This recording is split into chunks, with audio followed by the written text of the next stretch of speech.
Ask not what your country can do for you. Ask what you can do for your country.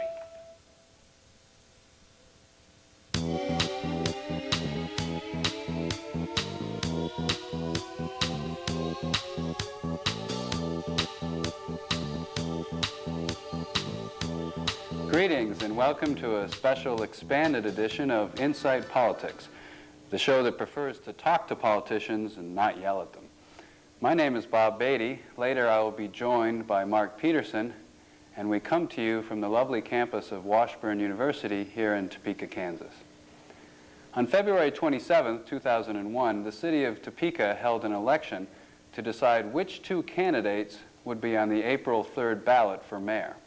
The incumbent, Joan Wagner, did not make this cut, but was beaten by William Bill Bunten and Harry Butch Felker.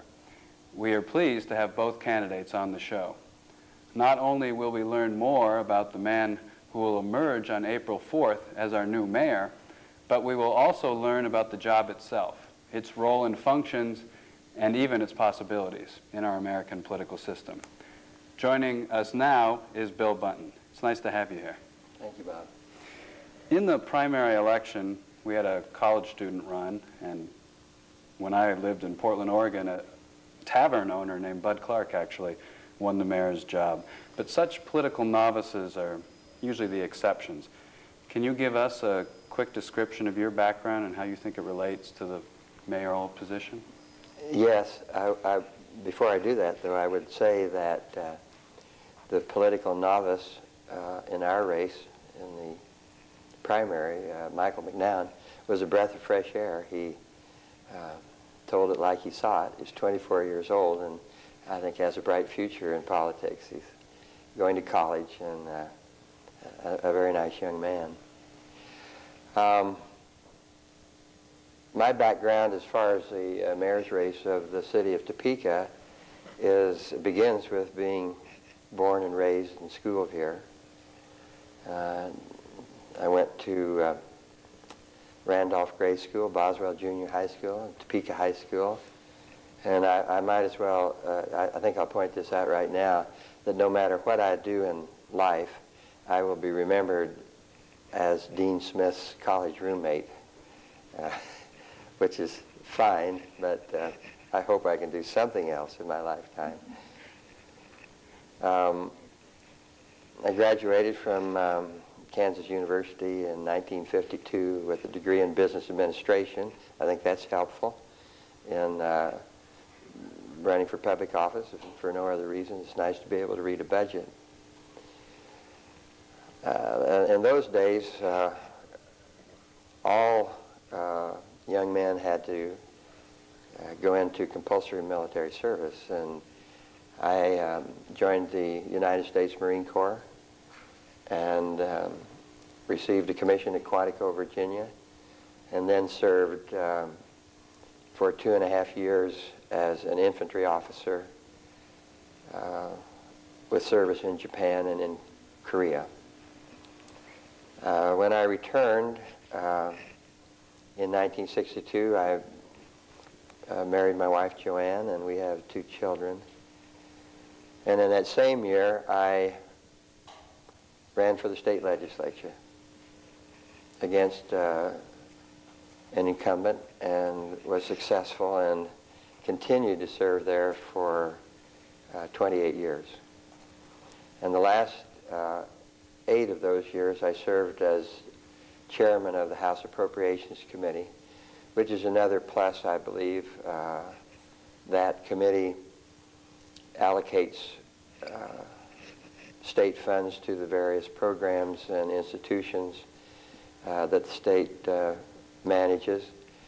And again, it will be helpful to me as we look at this budget. I think that's experience that is unique to any of the mayors that we've had in the past. My brother and I ran an alfalfa dehydrating business with operations both in dehydrating and in farming in Kansas and Nebraska. And interestingly, we closed the business down in 1983 because the costs of producing alfalfa, which was largely electrical and rates and natural gas rates, became so high that it wasn't as profitable as it once was. So we closed it down. I formed my own company, the Bunten Company, and have done some building management through it, and I did for a while some lobbying. I quit that because it was just like being in the legislature, only you had to buy the drinks instead of having someone buy them for you. So those are things I think the fact that I was born and raised and grew up here in Topeka, and I know the town well, is important. I think that my college education, getting a degree in business, is important. I think my service in the Marine Corps is important, because a Marine officer goes through a great deal of schooling to determine how to handle different situations, and it's been helpful to me over the years. I think my service in the state legislature is important, and those things have led me to the decision to run for the office of mayor against a good man. Butch Felker is a gentleman and has served our city well, but it's my feeling that the problems that we've had in the past, and they certainly didn't just arise in the last few years, remain with us. They're as severe as ever, and I would like to have them resolved and feel that I'm the best person to do it. As a follow-up, was there do you recall any one thing where you sat down and said, I'm going to run because of this, or is it a number of things came together? It was something that built up over a period of months. I watched the rancor among our city leaders and felt that that was probably unnecessary. As a businessman, I have been aware that our city is regarded across the state as being business unfriendly.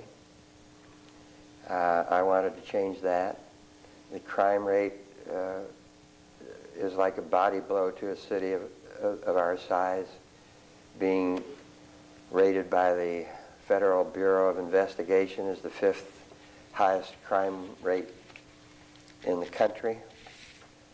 I began driving through neighborhoods as I began to think about this, and was surprised at how so many of them are deteriorating, with homes that are boarded up and empty, and trees not trimmed, and the grass growing over the curbs. And these things need to be resolved if this city is to turn itself around and grow and prosper. I have a number of questions that get at this question I'm going to ask now. What can a mayor do about those things? How does a mayor start to tackle those sorts of problems? By himself, the mayor can't do anything. What has to be done is to reach out into the community and let people know that these are the problems that we have identified, and try to marshal their support for their resolution. We've had a good debate during the primary, and we have, to a great extent, agreed on what the problems are. And the question now is who can best resolve them. Those problems are rancor on the city council, being business unfriendly, high crime rate, deteriorating neighborhoods, and schools that I believe we all agree can do better. And where does the mayor fit in with this? What do you see as the mayor's role? And you've mentioned this before, but you could expand upon that. Well, should I be elected, people will know that these are the issues that I campaigned on.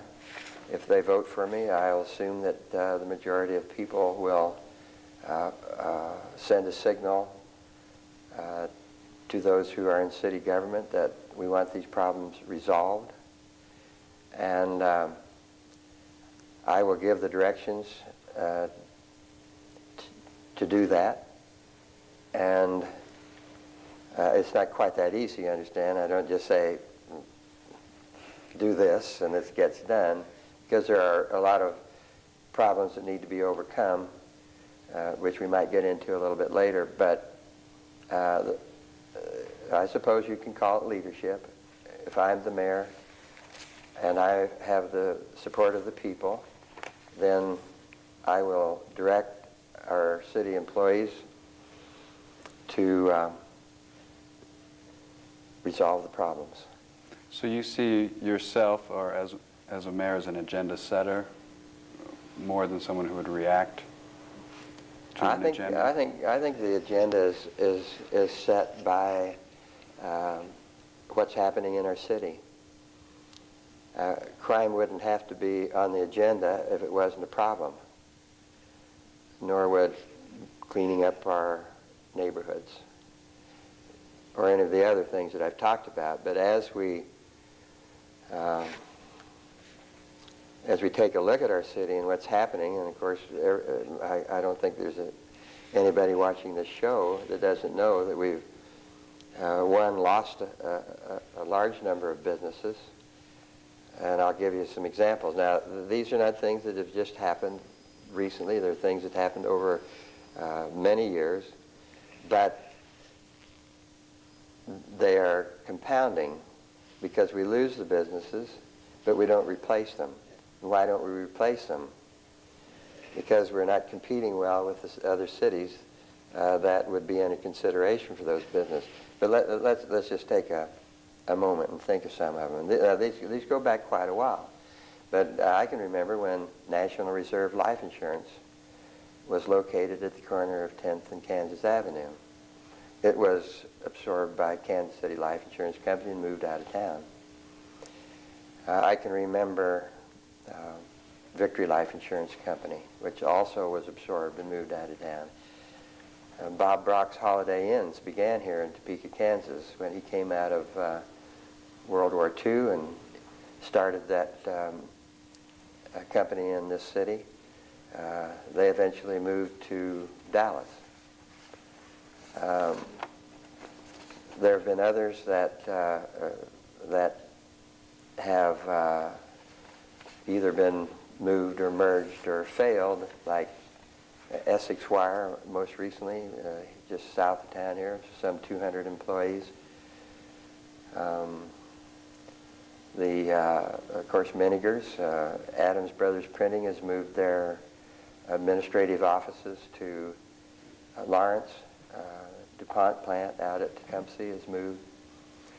And perhaps even more frightening than that is the possibility of other companies moving. And we can think in terms of Western Resources, which is now owned by Nebraska Public Power.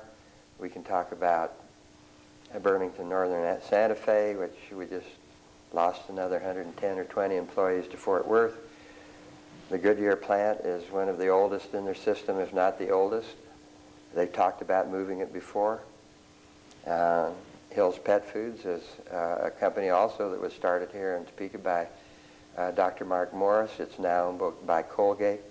I suppose that a motion in a boardroom with a majority of people voting for it, and it would be gone. And there are others. Mm-hmm. But let me say this. I don't expect this to happen, and one of the first things that I do as mayor will be to call on those companies and let them know that we appreciate their being here, we want them to stay here, and that we want to know how we can be helpful in helping them grow and prosper. And that's probably the first thing we want to do. And then when we resolve these problems, and it doesn't take as much effort, I will begin calling on companies that I think would be would possibly want to locate here. And if they can come in and see that the city is a good place to start and grow a business, then we don't have to worry about economic development anymore. Mm-hmm. But we certainly should now. And And it's a shame that young people who come through our school system or Washburn University or the Votech School have to go somewhere else to find a job, because this is a good place to live. I know, because I grew up here. We have a few minutes left, but you mentioned that one of the reasons you're running is the rancor on the city council, and part of attracting businesses is the general political culture of any city. Is it a good place to be? Do they want to have their employees live here? And there's been editorials in the newspaper sort of wondering almost, what's wrong with Topeka? What's going on? What is going on, and how can a mayor begin to turn that around, the political culture of this city? Well, there is something wrong with Topeka, and I think as people watch this, I think they recognize, as I do, that those of us who live here don't have a great image about the city. We almost apologize for it sometimes.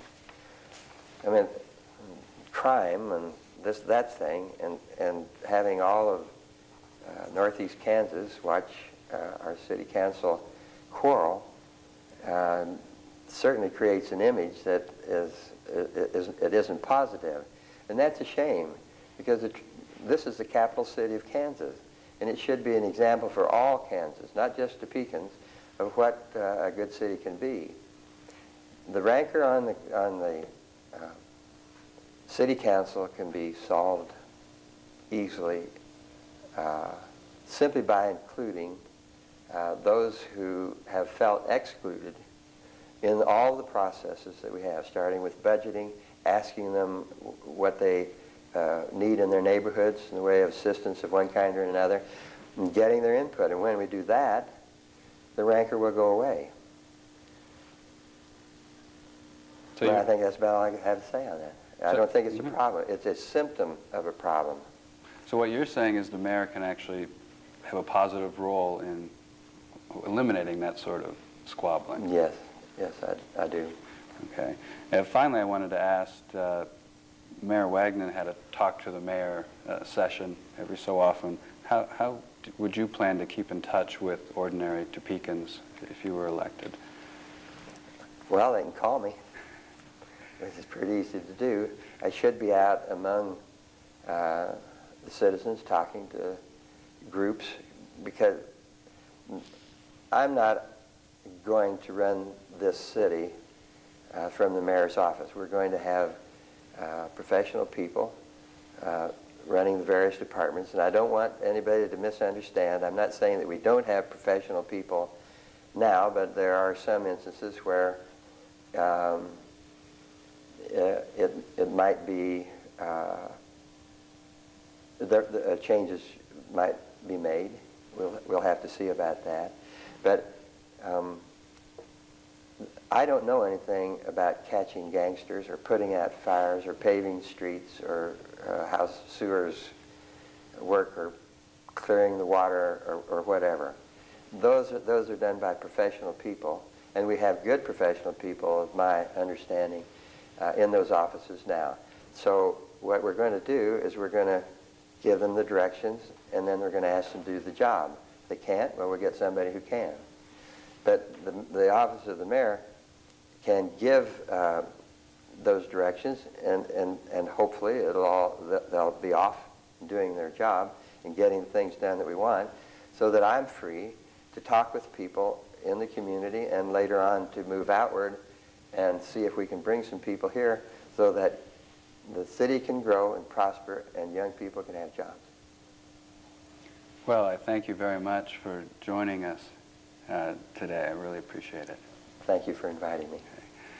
When we come back, we'll be joined by Harry Butch Felker.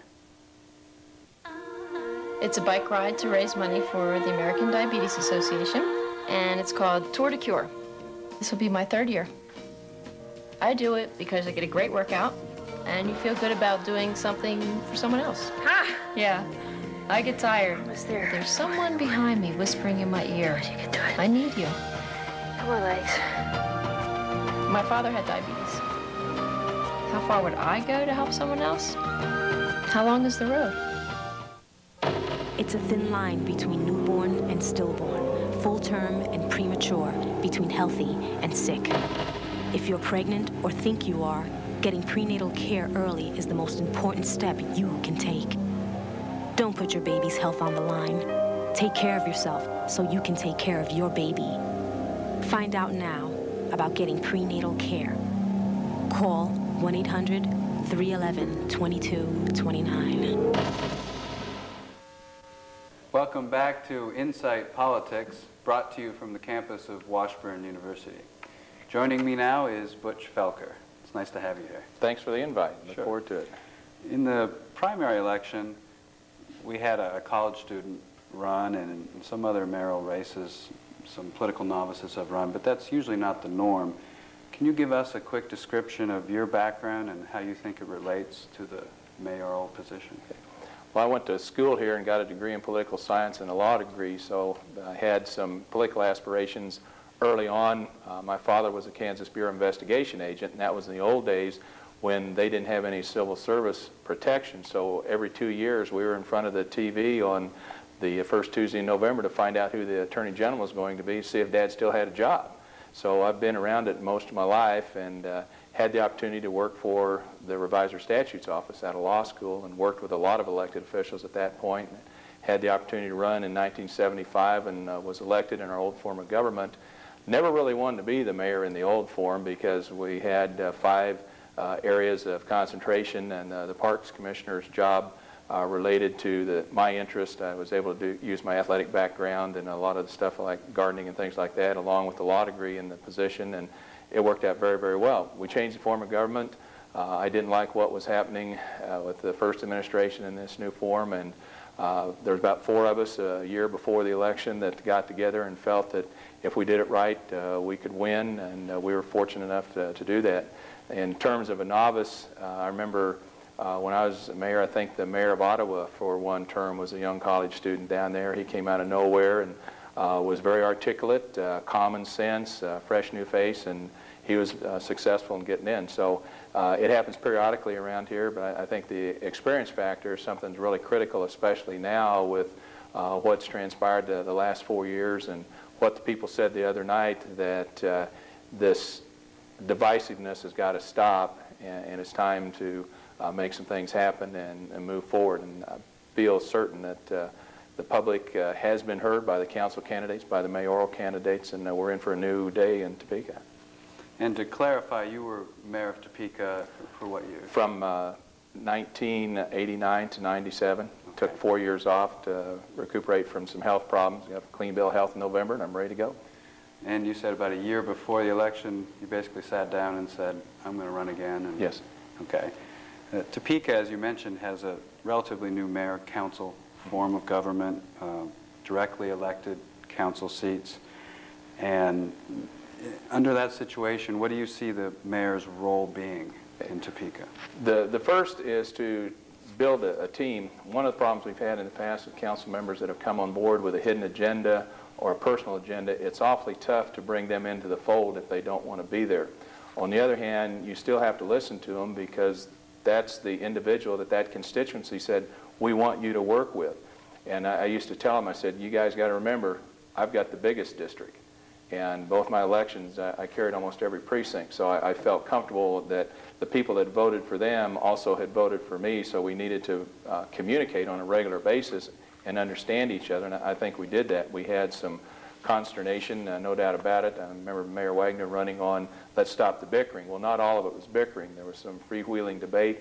Anytime you have 9 strong-willed people that have a camera in front of them, they're going to speak, and you have to hear them, but after a point, you have to say, okay, everybody's had their say, let's get to the issue at hand, and that's something that the last 4 years I felt they got away from, and I think the public saw that, and now they're going to say, okay, you guys get back to working together. Okay, what does leadership then mean to you? What does it entail? Leadership, to me, is the ability to bring a group together for a common purpose to move the community forward when you're talking about city. We've had 2 administrations where their methodology was to pound the table and try to beat people into submission. That can work for 1 term, and it's been shown it's not going to work in this community. I feel that you need to let everybody have their say. The mayor controls the agenda by the way the charter is set up. You decide what items will be discussed on a particular day. You can't overload, and I think that's been the problem lately, that there's been too many things on some of the agendas where people are just exhausted halfway through the meeting. There's a lot of important things that don't get properly discussed. So you have to plan your work and make sure nobody's left out, but you can't overload. And then secondly, you also have to bring your professional staff in and make sure that the council understands where the staff's coming from, because nobody in the mayor's chair knows everything. And you have to hire a competent professional staff. That's one of the things this form of government was sold on, that there would be professionalism across the board and not political patronage type jobs, or somebody helped me and I owe them a favor by giving them a job. That doesn't work well in our form of government. We also have the problem where you have the staggered terms, where you have somebody that can be a council member and also can run for mayor, and if they don't make it, they get to stay on the governing body. And so you have people that have shown up with the intention of running for mayor the next time around. It's kind of fun working with Mr. McNown. You call his phone number now, and he said, "Hi, this is Mike McNown, campaign for mayor in 2005. You know, he's a young guy, gung-ho, and it's fun to see that. But you have to be able to build a consensus between the mayor and the staff, and then bring the public online too, because the public will tell you what they want to hear. And a lot of times there are a lot of different ideas coming from the public, and a lot of times they don't get articulated to their council members, but they may articulate it to you. So you have to lay things on the table, continue to move until everybody has had a fair hearing, and then get everybody to the point, say, okay, vote on it, and this is where we go, move on to the next item. It's a very interesting point about potential candidates for mayor being in the city council, right, which can make it very problematic to have an incentive sometimes to go along, because right, a politician may want to be seen as independent, or right, seen as standing up for something. And you see that at the federal level and the state right, level. Right. One of the concerns I've watched over the years, having worked in the legislature, you have a lot of people that come on board that will bash the administration over anything just to get their name in the paper and weaken the administration, so maybe their candidate or they themselves will be viewed as, hey, this is a pretty strong individual, let's put them in that slot. And that can really backfire on you, because there are a lot of people that have never made it, because after a while it gets awfully old that you never have anything positive to say. People don't mind you criticizing somebody, but they want to see something positive coming out of your mouth too. Mm-hmm. Specifically, you mentioned consensus. What issues are likely to generate consensus, and what may be difficult to forge consensus around in the next few years?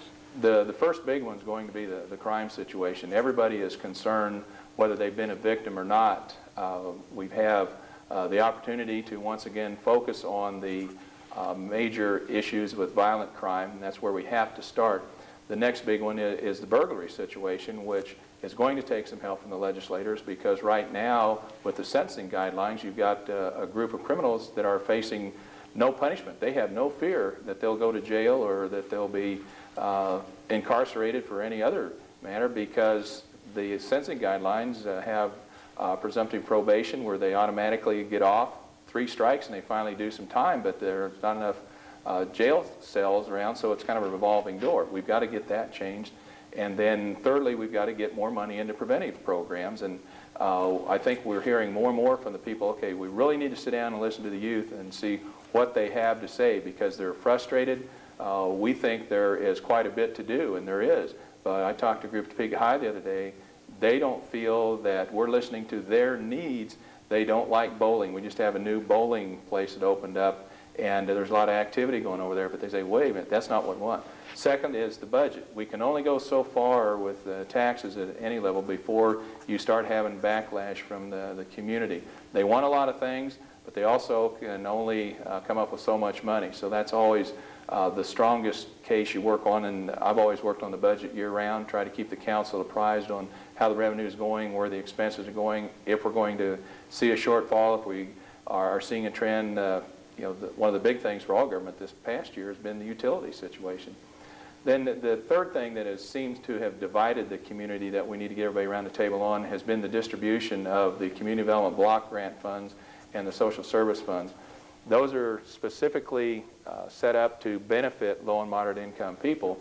And there's a battle between dividing it up between all the NIAs and taking a big pot and trying to make a big splash over here in, say, North Topeka East. If you sink all the money over there, somebody is going to be left out, and that's always been a problem.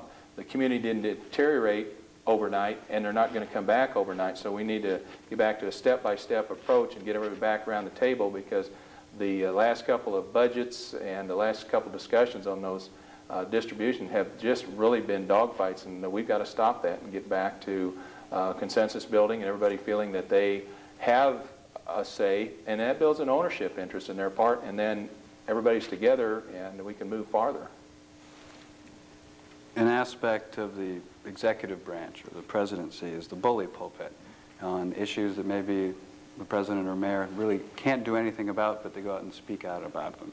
Do you see that as part of a mayor's job as well? At times, I had a conversation with Chris McKenzie, who used to be the director of the Kansas League of Municipalities, who's now the director of the California League. We took a trip out to Lake in Kansas one day, so we had a lot of time to talk, and we got to talking about the way the council was acting on Tuesday nights, and he said, well, you've got to understand, that's the only time they get to really shine. They get the camera. They get it for 4 hours. You get it the rest of the week. So you have a terrific opportunity with your news conferences to make things happen. You've got the State of the City address each year where you fill everybody in on what transpired and then where we're going. You have innumerable requests to talk to civic groups or to have programs like this where council members aren't present. So you learn real quickly that there are ways to get your message out, and it's something you need to do. This is a real strong media community with 4 network TV stations now. The university, we have our own government access channel. So we have a lot of ways to communicate with the public, and you can use the bully pulpit without pounding the table and making a nuisance of yourself by getting your word out and letting people know what's going on. I've always felt if you're cool, calm, and collected and start at the first part, step by step through a finish, they'll go along with you. If you're ranting and raving and getting carried away, they're not going to pay any attention to you. So use the media outlets properly and you get your word out and you really are much better ahead. How do you judge when any sort of issue might merit your attention, or what sort of calculation do you make when you decide, I'm going to talk about this? One of the things we found out real early on this form of government, that even though the council members were supposed to be the individuals that received the concerns of the community, they still want to talk to the mayor. The mayor exists in this form of government because the folks didn't want the ultimate authority in the hands of a chief administrative officer or city manager at that point. They wanted it in the hands of an elected official. So what may seem insignificant to me is still a major concern for the individual whose sewer is backing up or has a drainage problem that nobody else is addressing, which you say, well, leave it to the staff and they'll come up with a plan. That individual is saying, wait a minute, that's not good enough for me. I can't wait 6 more months.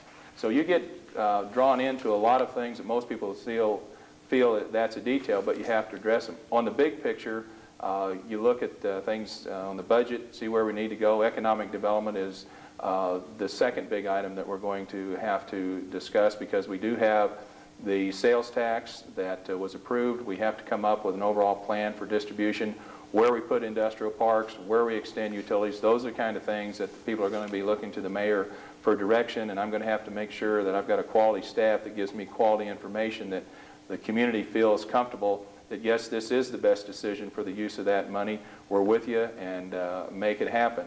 And then long-term, I want to go into long-term financial planning again, which hasn't been done, and then that's a real key issue, because you can have all the wonderful plans made up, but if you don't have the money to do it, nothing's going to happen. Then you really look foolish, like, well, this guy doesn't know what he's doing. So we'll be out there with the financial plan too. I know that Mayor Wagner had a Meet the Mayor Day at some points. What would you do to continue a dialogue with the people that elected you if you were elected mayor? I never felt that was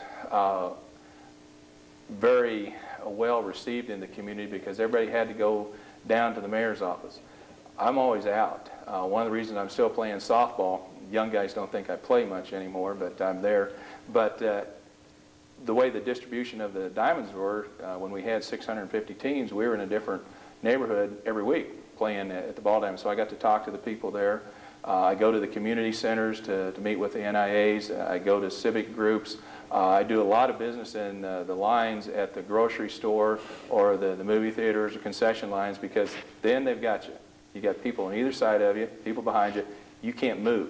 So, Mr. Mayor, I want to talk to you about something. And that's what I've always felt as part of the job. People are intimidated by coming into the mayor's office, the governor's office, and going down before a governing body and TV lights and how many thousands of people behind those cameras. And they're a lot more likely to tell you straight in a setting like we're having, just one-on-one, and than they are getting scared in front of a camera. So I've always tried to be as accessible as I possibly can by getting out there.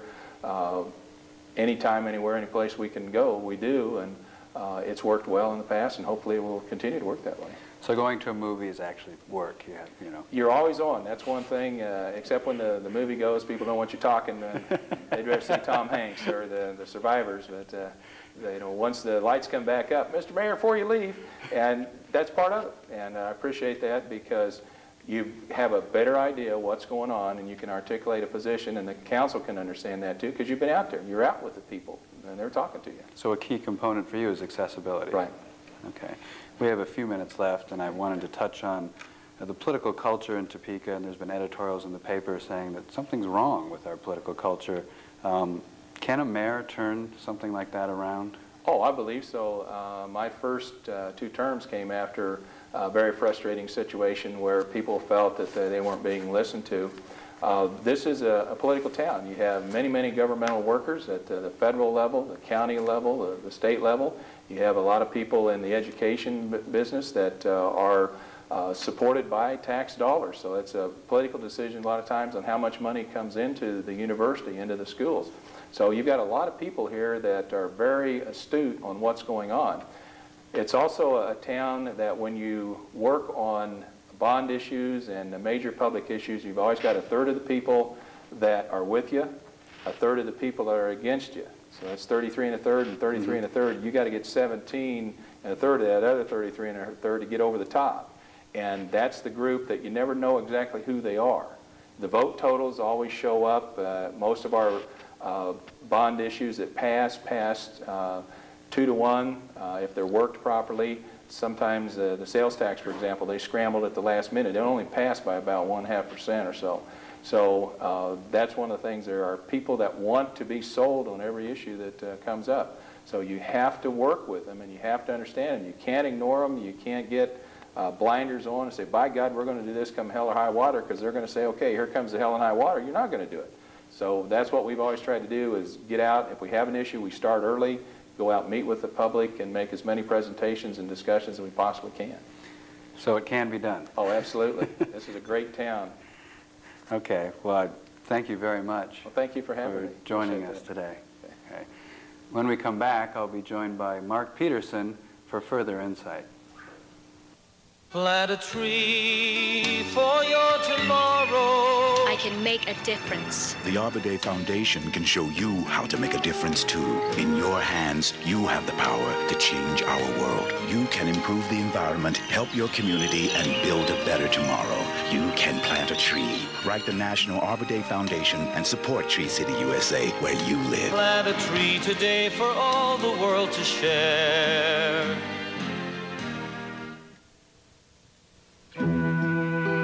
Someone once said, we all come into this world alone, and we leave the same way.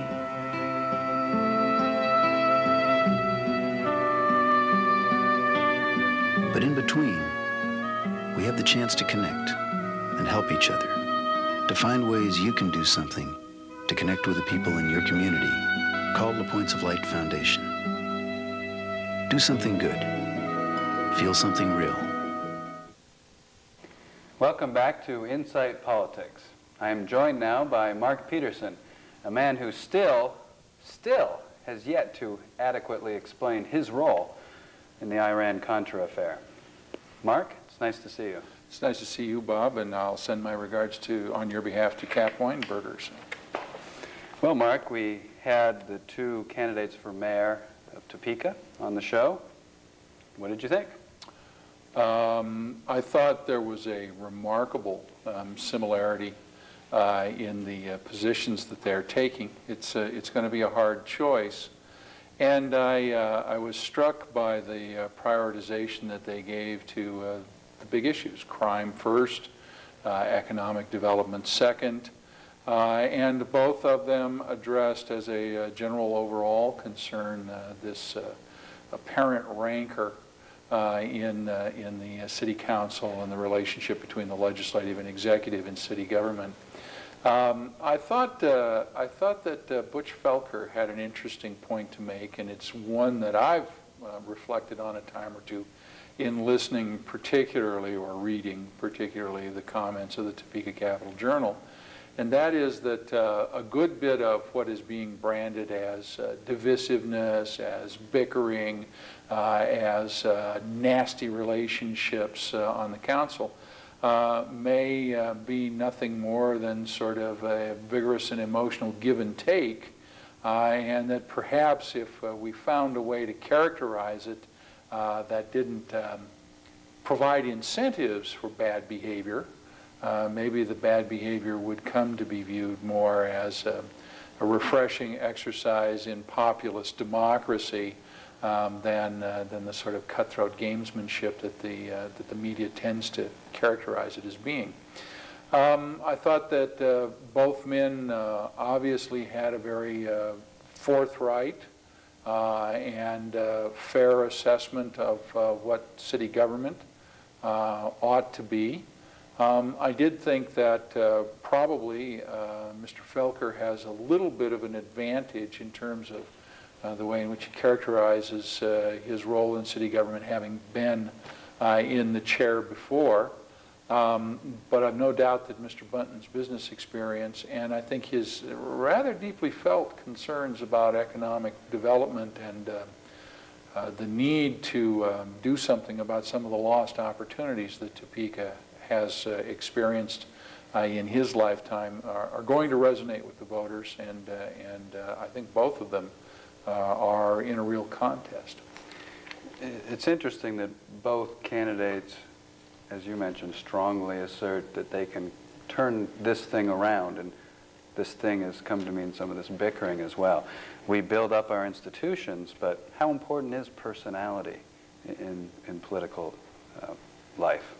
That's a good question, and I think clearly the outcome of the primary might suggest that personality played a function. I don't think that the pundits who have said that the mayor, the current mayor, suffered somewhat in the comparisons with activities on the council are far off the mark. But I also think that voters have means of making judgments and weighing considerations that take into account policy and take into account substantive issues. And we certainly can think of some rather colorless individuals who've not manifested a lot of personality but have been successful politicians. But city politics is retail politics, and being a likable individual with more smooth than rough is probably a pretty valuable thing to be. And dare I ask for your prediction on April 3rd? Sure. What is your prediction? I think that I'm going to predict that one of these two guys is going to have to make significant inroads with the Wagner supporters to carry this thing off. Felker's observation about the third principle of Topeka politics was pretty evident in the outcome of this race, and the support of the Joan Wagner supporters come from a different part of the political spectrum. I think that they have a keen interest in city government. I'm not sure that either one of these gentlemen is speaking specifically to the issues that prompted them to vote for Joan Wagner in the primary, and the breakthrough will come when one of them finds a source of support there. Well, thank you. You're welcome. Well, that's all the time we have, and thank you for joining us for this special expanded edition of Insight Politics. We remind you that the mayoral election is set for April 3rd. I'm going to predict right here that there will not be a snowstorm in Topeka on that day, so nothing should stop you from going to your polling station and casting your vote. For Mark Peterson and all of us here at Inside Politics, we appreciate your watching, but now it's time for us to go. The only thing we have to fear is fear itself. Thank God Almighty, we are free at last. But as president, I must put the interests of America first. To send a new signal of openness to the world by tearing down that wall. Ask not what your country can do for you. Ask what you can do for your country.